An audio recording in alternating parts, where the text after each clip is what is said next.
ഇന്ന് പത്രവാർത്തകൾ പ്രേക്ഷകരിലേക്ക് എത്തിക്കാൻ എനിക്കിപ്പോൾ ഉള്ളത് VS സനോജ് ആണ്. VS Sanoj, good morning. Good morning Sethu.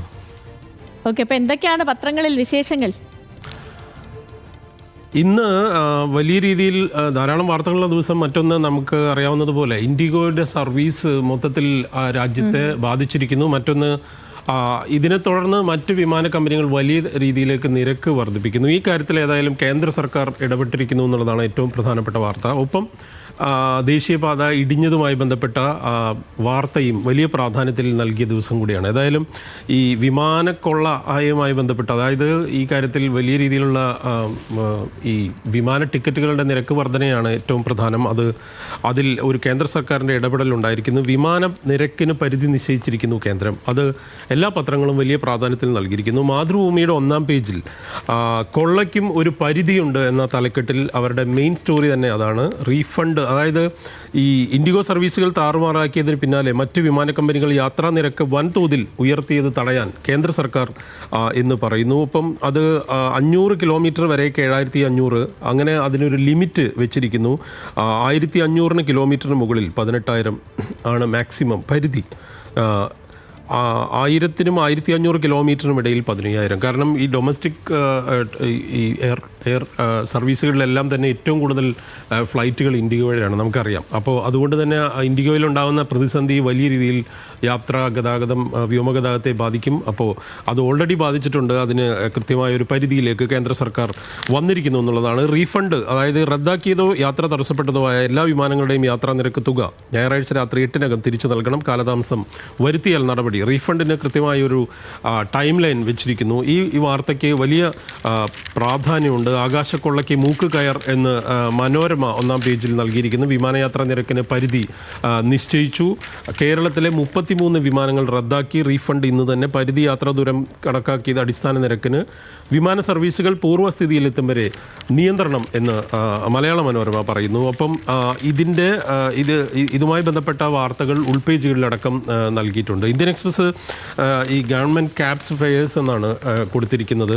Indian എക്സ്പ്രസിൻ്റെ തലക്കെട്ട് അങ്ങനെയാണ്. Airlines also been instructed not to levy any rescheduling charges for passengers whose travel plans were affected by cancellations എന്നാണ് പറഞ്ഞിരിക്കുന്നത്. ടൈംസ് ഓഫ് ഇന്ത്യയും ഇതേ തലക്കെട്ട് തന്നെയാണ്. ഗവൺമെൻറ് ക്യാബ്സ് ഫ്ലൈറ്റ് ഫെയേഴ്സ് എന്ന് കൊടുത്തിരിക്കുന്നു. ഇൻഡിഗോ ഇത് 2 ദിവസത്തിനുള്ളിൽ ഈ കാര്യത്തിൽ ഇതിനെ നോർമലൈസ് ചെയ്യപ്പെടും എന്ന് ഉള്ള പറഞ്ഞ കാര്യം കൂടെ അവർ ചേർത്ത് വെച്ചിരിക്കുന്നു. മാധ്യമം, ഇൻഡിഗോ ദുരന്തം തുടരുന്നു, ആകാശക്കൊള്ളയ്ക്ക് മൂക്ക് കയർ എന്ന് മാധ്യമം 1-ാം പേജിൽ അവരുടെ പ്രധാനപ്പെട്ട വാർത്തയായി അവരുടെ തലക്കെട്ടോടെ അത് വലിയ പ്രാധാന്യത്തിൽ തന്നെ നൽകിയിരിക്കുന്നു. കാരണം പ്രവാസികളെ സംബന്ധിച്ച് വലിയ പ്രതിസന്ധി നേരിടുന്ന ഒരു സമയം കൂടിയാണ്. ധാരാളം വലിയ പ്രധാനപ്പെട്ട ആവശ്യങ്ങൾക്കെല്ലാം പോകേണ്ട ആളുകൾ എയർപോർട്ടിലെത്തി അത് പോകാൻ സാധിക്കാത്തൊരു അവസ്ഥ ഉണ്ടാകുന്നു എന്നുള്ളതൊരു വലിയ പ്രശ്നമായി തന്നെ നിലനിൽക്കുകയാണ് ഇപ്പോഴും.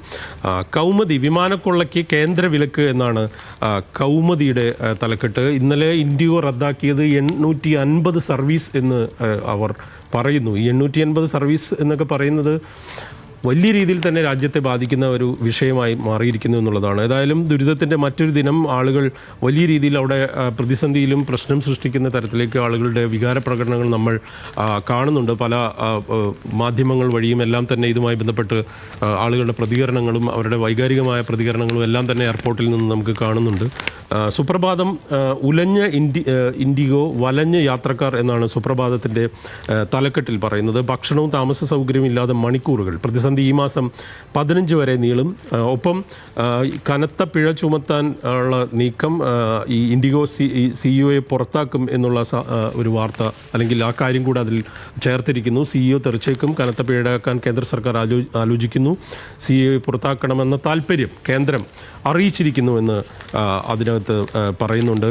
ഈ വാർത്ത വലിയ പ്രാധാന്യത്തിൽ നൽകേണ്ട ഒരു വാർത്ത തന്നെയാണ്. രാജ്യത്തെ സംബന്ധിച്ച് ഏറ്റവും പ്രധാനപ്പെട്ടതാണ്. മറ്റൊരു വാർത്തയിലേക്ക് വന്നാൽ അത് രാഹുൽ വാർത്തയാണ്. രാഹുൽ മാങ്കൂട്ടത്തലിൻ്റെ വാർത്തയാണ്. രാഹുൽ 1-ാം കേസിൽ അറസ്റ്റ് തടഞ്ഞു എന്ന് മാധ്യമം 1-ാം പേജിൽ അവരുടെ ലീഡായിട്ട് തന്നെ നൽകിയിരിക്കുന്നുണ്ട്. അതിനകത്ത് ടോപ്പ് ഇതിൽ തന്നെ കൊടുത്തിരിക്കുന്നു. രണ്ടാം കേസിൽ അറസ്റ്റിന് തടസ്സമില്ല, ഒന്നാം കേസിൽ അറസ്റ്റ് തടഞ്ഞു എന്നാണ് മാധ്യമത്തിൻ്റെ തലക്കെട്ട്. മറ്റ് പത്രങ്ങളെല്ലാം തന്നെ ഈ വാർത്തയ്ക്ക് വലിയ പ്രാധാന്യത്തിൽ തന്നെ നൽകിയിട്ടുണ്ട്. രാഹുൽ മാങ്കൂട്ടത്തിലിൻ്റെ അറസ്റ്റ് തടഞ്ഞ് ഹൈക്കോടതി തടയാതെ എന്നുള്ള തലക്കെട്ട് മിക്കവാറും പത്രങ്ങൾ അങ്ങനെ തന്നെയാണ് നൽകിയിരിക്കുന്നത്. മംഗളം ഒന്നാം കേസിൽ അറസ്റ്റ് തടഞ്ഞു, രാഹുലിന് പകുതി ആശ്വാസം എന്ന് മംഗളം തലക്കെട്ടിൽ അവർ അത് പറഞ്ഞിരിക്കുന്നു. ഒപ്പം സഹകരണമില്ലെങ്കിൽ ജാമ്യവുമില്ല എന്നുള്ള രാഹുൽ ഈശ്വറിൻ്റെ കാര്യം കൂടെ പത്രങ്ങൾ പ്രാധാന്യത്തിൽ നൽകിയിട്ടുണ്ട്. ഏതായാലും ദേശാഭിമാനിയുടെ ഒന്നാം പേജിലേക്ക് വന്നാൽ രണ്ടാമത്തെ ബലാത്സംഗ കേസ് രാഹുലിനെ അറസ്റ്റ് ചെയ്യാം, പ്രതിഭാഗത്തിൻ്റെ ആവശ്യം തള്ളിയെന്നാണ് ദേശാഭിമാനി ഒന്നാം പേജിൽ നൽകിയിരിക്കുന്നത്. ബലാത്സംഗ കേസിൽ പരാതിയുടെ കാലതാമസം ബാധകമല്ലെന്ന് കോടതി. ആദ്യ കേസിൽ രാഹുലിൻ്റെ അറസ്റ്റ് ഹൈക്കോടതി തടഞ്ഞു. 15 മുൻകൂർ ജാമ്യ ഹർജി വീണ്ടും പരിഗണിക്കും എന്ന് അവർ ആ ബ്ലർബിൽ കാണിച്ചിരിക്കുന്നു. ഒപ്പം അതിന് ചേർത്തുകൊണ്ട് മറ്റൊരു വാർത്ത കൂടെ നൽകിയിട്ടുണ്ട്. അത് റിനി ആൻഡ് ജോർജിന് ഭീഷണി, മാങ്കൂട്ടത്തിനെതിരെ പറഞ്ഞാൽ കൊല്ലും എന്നുള്ള ഭീഷണി ഉണ്ട് എന്നുള്ള ഒരു വാർത്ത അവർ ഒന്നാം പേജിൽ വലിയ പ്രാധാന്യത്തിൽ നൽകിയിരിക്കുന്നു. രാഹുൽ ഈശ്വറിൻ്റെ വാർത്തയ്ക്കും ആ രീതിയിൽ തന്നെയാണ് ഒരു പ്രാധാന്യം നൽകിയിരിക്കുന്നത്. രാഹുൽ ഈശ്വർ ഇപ്പോൾ ഈ നേരത്തെ ഉണ്ടായിരുന്ന നിലപാടിൽ നിന്ന് ഏതായാലും മാറിയിരിക്കുന്നു എന്ന് പറയേണ്ടി വരും. വലിയ രീതിയിലുള്ള കോലാഹലങ്ങളും ആളുകളെ അല്ലെങ്കിൽ മൊത്തത്തിലുള്ളൊരു സംവിധാനത്തെ വെല്ലുവിളിക്കുന്ന തരത്തിലേക്കാണ് പോയിരുന്നതെങ്കിൽ ഇപ്പോൾ അതിൽ നിന്ന് മാറ്റം വരുത്തിയിരിക്കുന്നു. ജയിലിൽ നിരാഹാരം അനുഷ്ഠിക്കും, കസ്റ്റഡിയിൽ എന്നൊക്കെ പറഞ്ഞിരുന്നു. ഇപ്പോൾ ഏതായാലും പട്ടിണി കിടക്കാൻ പറ്റാത്തതുകൊണ്ടായിരിക്കും അദ്ദേഹം അത് മാറ്റിയിട്ടുണ്ട്. വലിയ രീതിയിൽ മറ്റേ സിനിമയിൽ പറയുന്ന പോലെ മലപ്പുറം കത്തി അമ്പും വില്ലും എന്നൊക്കെ പറഞ്ഞു പോയതാണ്. ഏതായാലും ഇപ്പോൾ ഏതാണ്ട് ആ കാര്യത്തിലൊരു തീരുമാനമായിട്ടുണ്ട്. കോടതിയും ഈ കാര്യത്തിൽ അദ്ദേഹത്തെ എടുത്തിട്ട് കുടയുന്ന ഒരു സാഹചര്യം ഉണ്ടായി എന്ന് തന്നെ നമുക്ക് മനസ്സിലാക്കേണ്ടി വരും.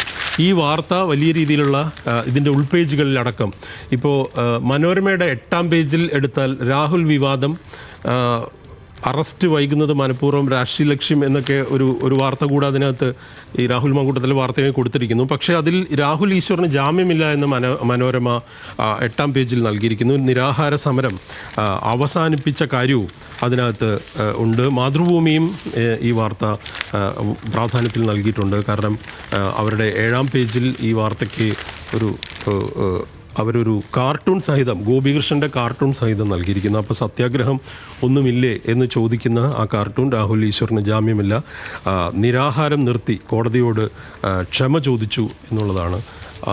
ഈ വാർത്ത അല്ലാതെ ഏറ്റവും പ്രധാനപ്പെട്ട മറ്റൊരു വാർത്തയുള്ളത് ദേശീയപാതയുടെ കൊല്ലത്തെ തകർച്ചയുമായി ബന്ധപ്പെട്ടാണ്. വൻ വീഴ്ച എന്ന് മാതൃഭൂമിയുടെ 1-ാം പേജിൽ വൻ വീഴ്ച എന്നാണ് ഈ വാർത്തയ്ക്ക് നൽകിയിരിക്കുന്ന തലക്കെട്ട്. ഒപ്പം മനോരമ അത് കുറച്ചുകൂടെ നല്ല രീതിയിൽ പ്ലേസ് ചെയ്തിരിക്കുന്നു. അത് ഇന്നലെയും മനോരമ ആ രീതിയിൽ തന്നെയാണ് കൊടുത്തിരുന്നത്. കൊട്ടിയം ദേശീയപാത ദുരന്തം ഇടിഞ്ഞു താഴുമെന്ന് 4 മാസം മുൻപേ മുന്നറിയിപ്പ്. അതിൻ്റെ ഒരു ഏരിയൽ ഷോട്ട് കൂടെ അവർ അതിൻ്റെ ഒരു സ്റ്റില്ല് ഉപയോഗിച്ചിരിക്കുന്നു. അരവിന്ദ് വേണുഗോപാലിൻ്റെ ചിത്രം, ദുരിതപാത എന്ന് പറഞ്ഞുകൊണ്ട്. കൊല്ലം മൈലക്കാട് കഴിഞ്ഞ ദിവസം തകർന്ന പാതയിൽ മണ്ണ് മാന്തി യന്ത്രങ്ങൾ ഉപയോഗിച്ച് മണ്ണ് നീക്കം ചെയ്യുന്നു എന്ന് പറഞ്ഞുകൊണ്ടുള്ള അത് ആ ചിത്രം കാണുമ്പോൾ നമുക്ക് അതിൻ്റെ അത് എത്ര കണ്ട് ഒരു പ്രശ്നമാണ് എന്നുള്ള കാര്യം ബോധ്യപ്പെടുകയും ചെയ്യും എന്നുള്ളതാണ്. ഒപ്പം ഇതിന് ഏത് തരം മണ്ണ് ഉപയോഗിച്ചു, അത് എന്തുകൊണ്ടാണ് ഇത്രയും രീതിയിലേക്ക് പ്രശ്നം വന്നത് എന്നുള്ളത് ഉൾപേജിൽ മനോരമ നൽകിയിട്ടുണ്ട്. മനോരമയുടെ 9-ാം പേജിൽ അത് കാണാം. ദേശീയപാതയിലെ തകർച്ച തുടർച്ചയാണ്. നിർമ്മാണ പിഴവ് സംബന്ധിച്ച ദേശീയപാത അതോറിറ്റി. ബലക്കുറവിന് കാരണം കായലിലെ മണ്ണ് എന്നുള്ളതാണ് മനോരമ നൽകിയിരിക്കുന്നത്. മാധ്യമം ഈ വാർത്ത വിദഗ്ധ സംഘം അന്വേഷിക്കും കൊട്ടിയം ദേശീയപാത ദുരന്തം 1-ാം പേജിൽ മാധ്യമം നൽകിയിട്ടുണ്ട്.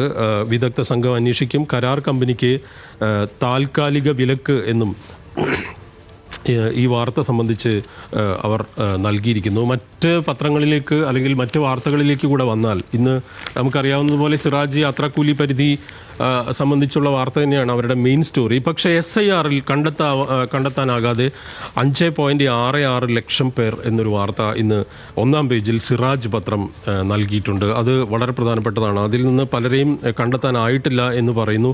പക്ഷേ ഈ വാർത്തയുടെ ഇതുമായി ബന്ധപ്പെട്ട് മറ്റൊരു വളരെ പ്രാധാന്യത്തിൽ ഹിന്ദു ഈ വാർത്ത നൽകിയിട്ടുണ്ട്. SIRൽ 20 ലക്ഷത്തോളം അൺകളക്റ്റബിൾ ലിസ്റ്റ്, അതായത് ആളുകളെ ഇത് പലതരത്തിൽ ആളുകൾ കളക്ട് ചെയ്യാത്തതോ ഈ കാര്യത്തിൽ അൺട്രേസബിൾ ആയിട്ടുള്ളതും ഒപ്പം പെർമനൻ്റ്ലി ഷിഫ്റ്റ് ചെയ്തതുമായിട്ടുള്ള ആളുകളുടെ മൊത്തം ലിസ്റ്റ് വെച്ച് ഒന്നാം പേജിൽ ഹിന്ദു അത് 20 ലക്ഷം ആണ് എന്ന് പറയുന്നുണ്ട്. ഏതായാലും SIRൻ്റെ വാർത്തയല്ലാതെ വന്ന ഒരു പ്രധാനപ്പെട്ട ഒരു ലേഖനം ഇന്ന് സിറാജിൽ കണ്ടിരുന്നു. അത് ജമാഅത്ത് ഇസ്ലാമിക്ക് ഈ UDF ബന്ധവുമായി ബന്ധപ്പെട്ട് ജമാഅത്ത് ഇസ്ലാമി വോട്ട് തേടുമ്പോൾ എന്ന് പറഞ്ഞുകൊണ്ട് തന്നെ മാളിയേക്കൽ സുലൈമാൻ സഖാഫിയുടെ ലേഖനം അതിൽ വന്നിരിക്കുന്നു. അതിൽ അതിരൂക്ഷമായ ഭാഷയിലാണ് ജമാഅത്ത് ഇസ്ലാമിയെ വിമർശിക്കുന്നത് എന്നുള്ള കാണാം. ദേശാഭിമാനിയിൽ ഇന്ന് മറ്റ് ചില വാർത്തകൾക്കും കൂടി അവർ പ്രാധാന്യം നൽകിയിട്ടുണ്ട്. അത് ശശി തരൂർ പുടിൻ്റെ വിരുന്നിൽ പങ്കെടുത്ത വാർത്തയാണ്.